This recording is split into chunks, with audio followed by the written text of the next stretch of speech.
You're watching Morning Call on CNBC, America's business channel. As the U.S. economy slows and our Fed stays put on rates, other countries' economies like China doing quite well.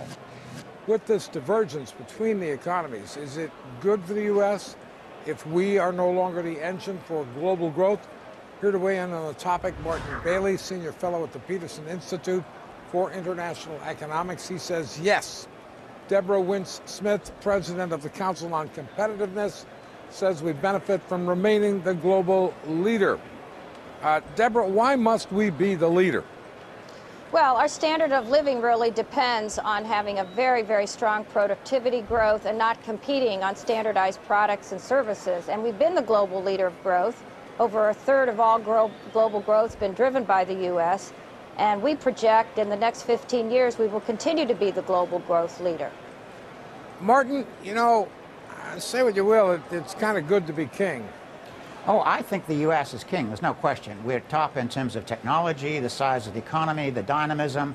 I agree with everything that Deborah said. Where I think we do need to adjust is we've been the global leader on consumption, and we've been consuming more than we're producing, running up a very large current account deficit.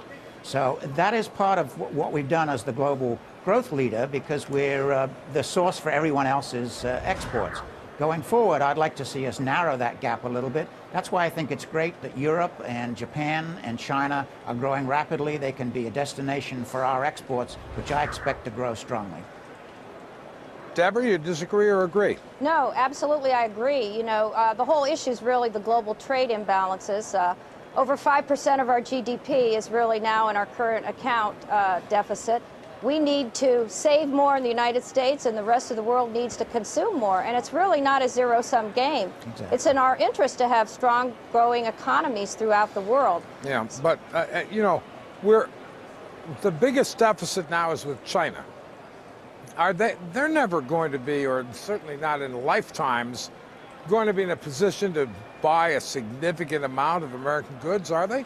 Well, they will. They are actually an important source for our exports. We are going to continue to run a trade deficit with China indefinitely, because we don't actually, in many ways, we don't compete directly with China. They're still in a lot of labor-intensive, low-tech goods. You know, we talk about China producing computers, but they're really assembling computers is mainly what they're doing. So I would expect us to continue to have a trade deficit with China, but to reverse that a little bit, maybe with NAFTA, with Europe, with other parts of the world, where U.S. products are in demand and will be in greater demand. And, you know, I would just add to that, you know, if you look, we don't have multinational corporations anymore. They're global enterprises. And a tremendous percentage of the so-called trade surplus coming out of China are actually goods and pieces in the global supply chain being produced by U.S., Japanese, and non-Chinese firms. So it's not really a classical trade surplus as we had back in the days of Japan. It's a very, very different integration of the global economy. And, you know, on the issue but it's still a massive transfer of money, isn't it? I mean, yes. Look at the Chinese reserves. It's a huge transfer of money. You know, we're spending, what, $6 billion a day coming into the country to service our debt.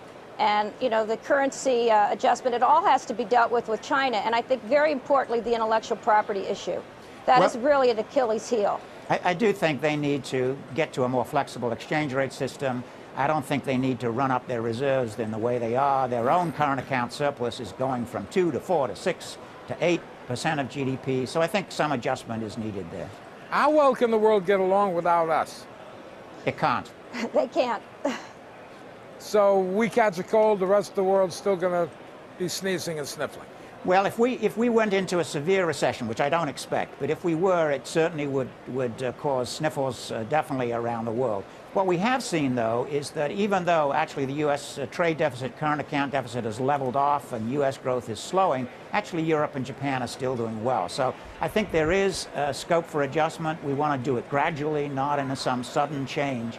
And force other countries really to be more expansionary. All right, we have to leave it there. Thank you very much. Appreciate it hearing from both of you on your thoughts on the fascinating subject. Martin Bailey and Deborah Wince-Smith.